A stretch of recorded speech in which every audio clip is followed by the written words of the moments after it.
Bismillahirrahmanirrahim. Assalamualaikum warahmatullahi wabarakatuh. Alhamdulillahi rabbil alamin. Wassalatu wassalamu ala sayyidina Muhammadin wa ala alihi wa sahbihi wa dzurriyyatihi wa ummatihi ila yaumiddin. Wa ba'du.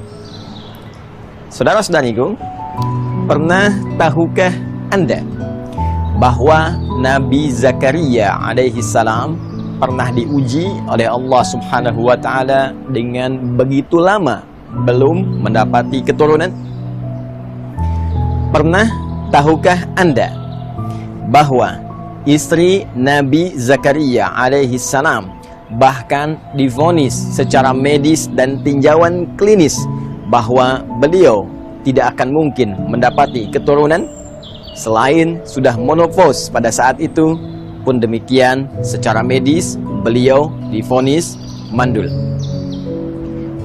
Pernah tahukah Anda bahwa Allah Subhanahu wa taala kemudian menggugurkan perkiraan-perkiraan medis dan tinjauan klinis yang dimaksudkan dengan menganugerahi Nabi Zakaria alaihissalam seorang anak yang kelak diberi nama bahkan oleh Allah langsung dengan Yahya, dan menjadikan istri beliau yang menurut klinis tadi tidak mungkin mendapati keturunan, namun diberikan dengan izin Allah Subhanahu wa taala kemampuan untuk mengandung. Pernah tahukah Anda bahwa kisah Nabi Zakaria ini dibuka oleh Allah Subhanahu wa taala sebagai pelajaran bagi setiap insan beriman sampai di masa depan yang mengalami peristiwa serupa agar melakukan satu amalan yang dikerjakan oleh Nabi Zakaria alaihissalam. Edisi saat ini, pernah tahukah Anda pertanda akan menggali rahasia di balik kedalaman amalan Nabi Zakaria untuk mendapatkan keturunan sebagai anugerah dari Allah Subhanahu wa taala. Saudara-saudariku, Allah Subhanahu wa ta'ala mengawali firman-Nya untuk bisa memberikan anugerah terindah kepada Nabi Zakaria tadi dengan kalimat yang sangat luar biasa sebagai pelajaran untuk kita semua. Quran surah ke-19 ayat yang kedua. Dzikru rahmati rabbika abdahu Zakaria. Kata Allah di surah ini, surah Maryam, di pembuka ini, aku akan sampaikan, aku akan ingatkan. Ingat, zikir itu adalah segala hal yang mampu mengingatkan kita kepada Allah Subhanahu wa taala, yang mampu mendekatkan kita kepada Allah Subhanahu wa taala. Seakan Allah memberi pesan, dengan informasi yang aku sampaikan ini harus membuat kalian lebih dekat denganku, kata Allah. Harus membuat kalian lebih yakin denganku, harus membuat kalian lebih sadar bahwa segala hal tidak mungkin terjadi kecuali dengan kuasaku, kata Allah Subhanahu wa ta'ala. Apa yang harus menjadikan kita ingat dan dekat dengan Allah Subhanahu wa ta'ala? Rahmati Rabbik. Kata Allah, rahmat Rabbmu. Rabb adalah nama Allah yang terkait dengan sifat rububiyahnya, yang merawat seluruh alam semesta termasuk kita di dalamnya, yang menyembuhkan saat sakit, memberikan rezeki, memaafkan kalau salah, mengampuni kalau berbuat dosa. Dan kata Rabb ini dimintakan kepada kita untuk diingat oleh Allah disandingkan dengan kalimat rahmat, bahwa dengan rahmat inilah Allah akan memberikan anugerah yang nyaris tanpa batas dalam kehidupan kita. Rahmat, ya. Dan kaidah rahmat ini ketika disampaikan kepada kita, perhatikan tafsir Quran bil Quran.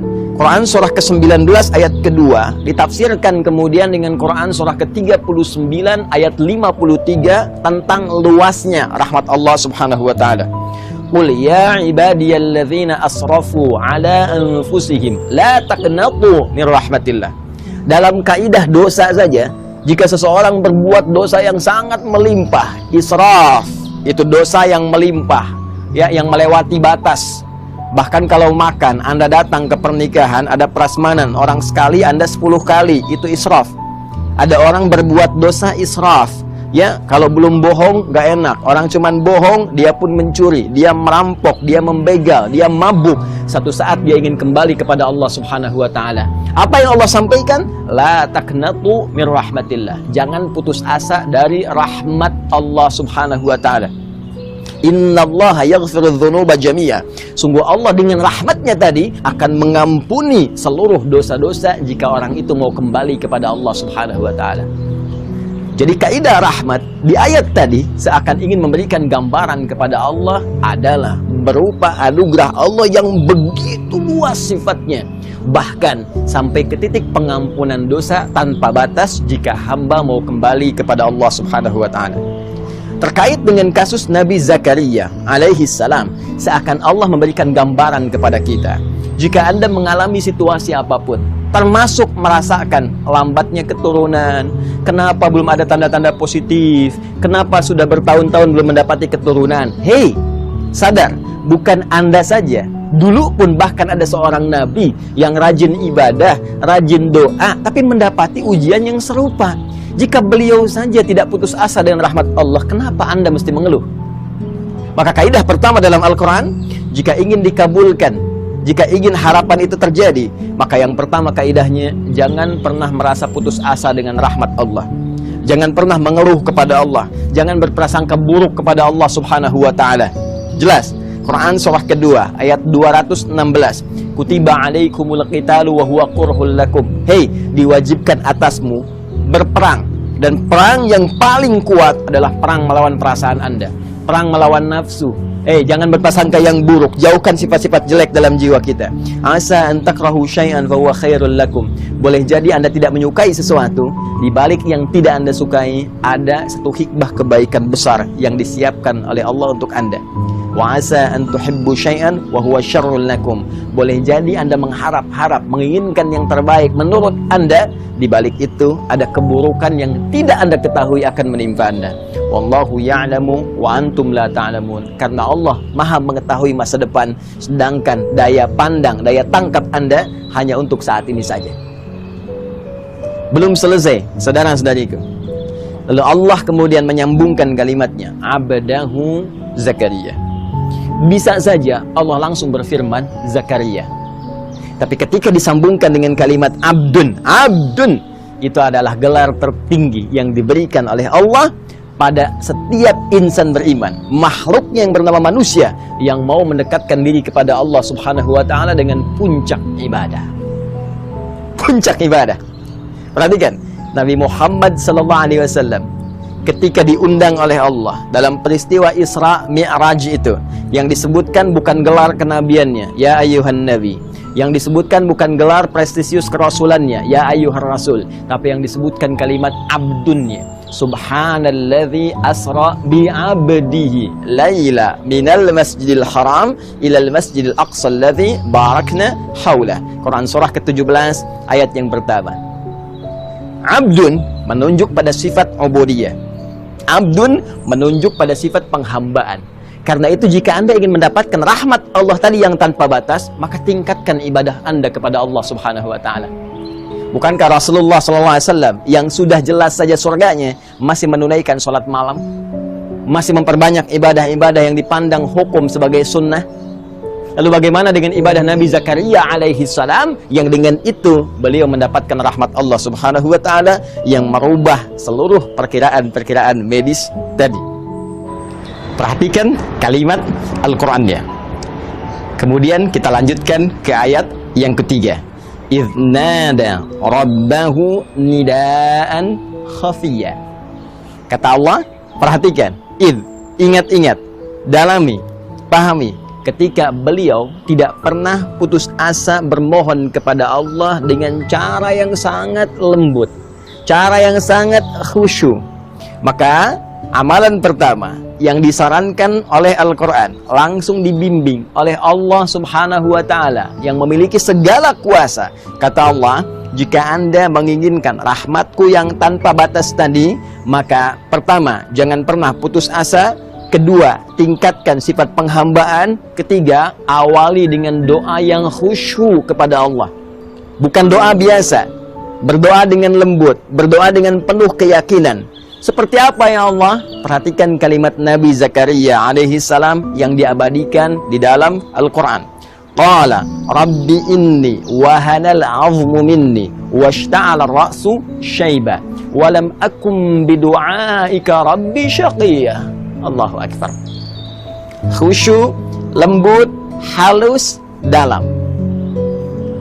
Ya Allah, Rabb yang berjanji merawat saya, menyembuhkan kalau sakit, memaafkan kalau salah, mengampuni kalau berdosa, yang berjanji memberikan segala kebutuhan jika itu memang saya butuhkan untuk maslahat dunia dan akhirat saya. Inni wahanal azmu minni washta'al ra'su syaiba. Sungguh sekarang ya Allah, keadaanku fisik telah lemah, ya, rambut telah memutih, fisik telah letih. Walam akum bidu'aika Rabbi syaqiyya. Namun sampai keadaan ini pun aku tak pernah putus asa dalam berdoa. Allahu Akbar. Anda kebayang nggak keindahan kalimatnya, sastranya? Ya, saya ilustrasikan begini. Ada sosok yang sejak berumah tangga dalam keadaan fisik yang masih muda, rambut masih mengilat, itu belum dapat keturunan, sampai sepuh tapi nggak pernah putus doanya. Saya kasih ilustrasi ya. Dan Allah laisa kamitslihi syai', jauh dari apa yang kita gambarkan. Perhatikan baik-baik, saya berikan gambaran. Kalau ada seorang meminta bantuan kepada Anda di depan rumah Anda, dia hanya meminta dalam 1 menit saja, maaf Pak, tolong Pak, tolong Pak. Apa Anda akan beri? Belum tentu. Sekarang dia berdiri di depan rumah Anda dari mulai ba'da subuh sampai esok subuh lagi. Maaf Pak, tolong Pak, kasih bantuan Pak, belum makan Pak. Apa Anda juga akan mengabaikannya? Demi Allah saya katakan, jiwa kita sebagai manusia pasti akan terpanggil untuk meresponnya. Jadi kalau manusia saja dengan segala keterbatasannya mau merespon, apalagi Allah yang sangat luas pemberiannya. Jadi cari doa yang dalam, cari doa dengan bahasa yang menyentuh, ya. Ya Allah, aku telah berusaha seperti apa yang telah Engkau perintahkan, maka mohon kabulkan seperti apa yang telah Engkau janjikan. Jika dengan semua ini belum mampu mengabulkan apa yang telah Engkau kuasakan, ya Allah, maka tunjukkan kepada hamba dengan cara apa lagi hamba mesti berikhtiar kepadamu. Dalam, kan? Dan belum selesai kalimat Al-Qur'annya. Wa inni khiftul mawaliya min wara'i. Dan aku khawatir ya Allah, kenapa aku begitu memohon? Aku khawatir kalau perjuanganku untuk ibadah selama ini tidak ada yang meneruskan ya Allah. Aku ingin ada keturunan yang tiap malam bisa melanjutkan tahajudku, yang Senin Kamis bisa berpuasa sunnah melanjutkan kebiasaanku, yang nanti di akhirat bisa membawa kebanggaan memakaikan mahkota ya Allah di kepalaku, yang nanti ketika aku masuk ke alam kubur ada yang memberikan cahaya dengan izinmu dengan amalan-amalan ibadahnya ya Rabbal Alamin. Aku mohon ya Rabb. Wa kanat imraati aqira. Ya Allah, sedangkan mereka semua mengatakan mustahil aku punya keturunan karena istriku divonis secara medis monofos dan mandul. Fahabli min ladunka waliya. Maka aku mohon ya Allah, ketika mereka seluruh hamba mengatakan mustahil, maka anugerahkan darimu saja yang tidak punya batas kemustahilan. Indah doanya teman-teman sekalian. Di sini Allah ingin mengajarkan kepada kita bahwa yang pertama, selain kita mencari redaksi doa yang indah, yang lembut, yang menampilkan sifat-sifat rasionalitas kebutuhan kita, pun demikian Allah mengajarkan kepada kita bahwa jika menghadapi situasi di mana setiap hamba berkata ini tidak mungkin terjadi, ini mustahil bisa hadir, ini rasanya tidak akan pernah bisa terjadi, maka pada saat itu Allah ajarkan pada kita, tinggalkan seluruh pendapat manusia, kembali kepada Rabbul Alamin, kepada Sang Pencipta kita, karena pada saat itu Allah ingin memberikan anugerah yang melampaui batas-batas kemanusiaan. Saking pentingnya anugerah ini, Allah ingin berikan sendiri tanpa campur tangan manusia.